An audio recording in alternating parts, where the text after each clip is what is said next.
की चीज़ों से उनको कोई मतलब नहीं था।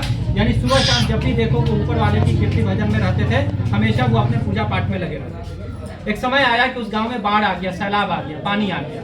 धीरे धीरे करके पानी बढ़ता चला गया। गांव में गवर्नमेंट की तरफ से एक अनाउंसमेंट हुआ कि भाई गांव को खाली कीजिए। जितने भी लोग थे सब उसी जगह पे जाने लगे, गांव को खाली करने लगे।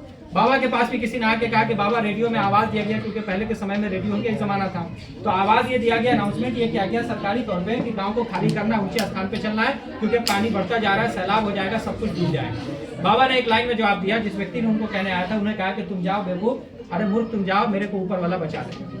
थोड़ी देर के बाद समय जैसे बीता, पानी का स्तर बढ़ता गया, जल स्तर बढ़ता गया, और पानी बढ़ते बढ़ते कहां तक चला आया, कमर तक आ गया। अब एक और व्यक्ति आया नाव वाला, वो बोला कि बाबा नाव में बैठ जाइए, चलिए ऊंचे स्थान पे आपको रख देंगे, जब पानी कम होगा तो फिर से आइएगा, अपने काम में आप लग जाइएगा। बाबा ने उसको जवाब दिया, अरे मूर्ख तुम जाओ, मेरे को ऊपर वाला बचा लेगा। थोड़ा सा समय साथी और बीतता है, पानी बढ़ता चला जाता है, सीने तक, छाती तक आ जाता है। स्टीमर वाला आता है, वो बोलता है कि बाबा इसमें बैठ जाइए, पानी का स्तर बढ़ता जा रहा है, कोई नहीं बचेगा, पूरा गांव खाली हो गया, सरकार ने पूरा अनाउंसमेंट किया, सब लोग भागे जा रहे हैं, आप क्यों यहाँ पड़े हुए हैं, आप डूब जाएंगे, मर जाएंगे। बाबा ने एक ही जवाब दिया, अरे मूर्ख तुम जाओ, मेरे को ऊपर वाला बचा लेगा। थोड़ा समय साथी और बीतता है, पानी कहाँ गर्दन तक आ गया। हेलीकॉप्टर से एक व्यक्ति आकर के बोलता है कि बाबा ये रस्सी पकड़िए, अंदर बैठिए, चलिए ऊंचे स्थान पे छोड़ देंगे, जैसे पानी कम होगा फिर से आप चले आइएगा। बाबा फिर से एक जवाब देता है, अरे तुम जाओ, मेरे को ऊपर वाला बचा लेगा।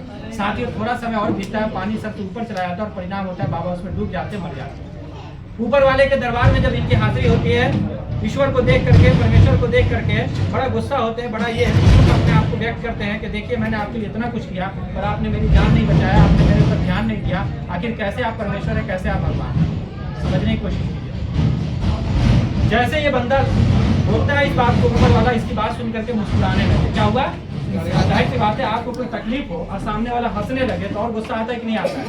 मतलब आपको कोई कष्ट हो जाए और सामने वाला हंसने लगे, मजाक उड़ाने, तो आप यही समझेंगे तो मजाक उड़ा रहा है। उसने कहा है महामूर्ख है ना, तुमको अकल नहीं था, तुमको बुद्धि नहीं था, तुम्हारे पास विवेक नहीं था, ये जितने के जितने लोग भी तुम्हारे पास आए थे वो था कौन? मैं। एक व्यक्ति जो आकर के तुम्हें बोला कि गांव खाली करो चलो, वो कौन आया था? मैं ही तो आया था। एक स्टीमर वाला जो आया था मैं ही तो था, नाव वाला जो आया था वो मैं ही तो था, हेलीकॉप्टर वाला जो आया था मैं ही तो था।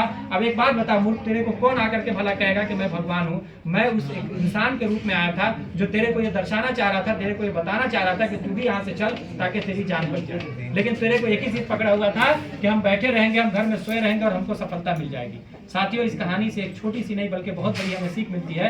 आज ऊपर वाले ने आपको यहाँ पे जो बुलाया, आप अपनी मर्जी से नहीं आए। इस बात को मानते या नहीं मानते? यस। मानते या नहीं मानते? यस। एक पत्ता भी अगर हिलता है तो उस परमेश्वर की इच्छा से हिलता है, इंसान की मर्जी से कुछ नहीं होता है। तो आज अगर आप यहाँ पे सही सलामत पहुंचे हैं, जबकि कितने सारे लोग आज अपने घर से निकले हैं, लेकिन शाम में जब वो घर पहुंचेंगे तो कब्र में लिपटे हुए होंगे। ऐसा होता है कि नहीं होता है? अच्छा खासा चलता फिरता इंसान इस दुनिया से झटके में चला जाता है, लेकिन फिर भी आप सही सलामत है, आप जिंदा है, तंदुरुस्त है, सेहतमंद है, सब कुछ है, तो इसका मतलब है कि ऊपर वाला चाहता है कि आपको कोई अच्छी चीज दी जाए। वही एक रास्ता, वही एक प्लेटफॉर्म आपको मिला है। अब मंजिल तक पहुंचने के लिए आपकी जिम्मेदारी बनती है कि यहाँ पे जाने से पहले आपके डिसीजन लीजिए, वरना वही बाबा वाला हाल होगा। क्या होगा? कल होके आप भी मरेंगे। मरेंगे या नहीं मरेंगे? कोई है यहाँ पे जो हमेशा जिंदा रहेगा? कोई नहीं रहेगा।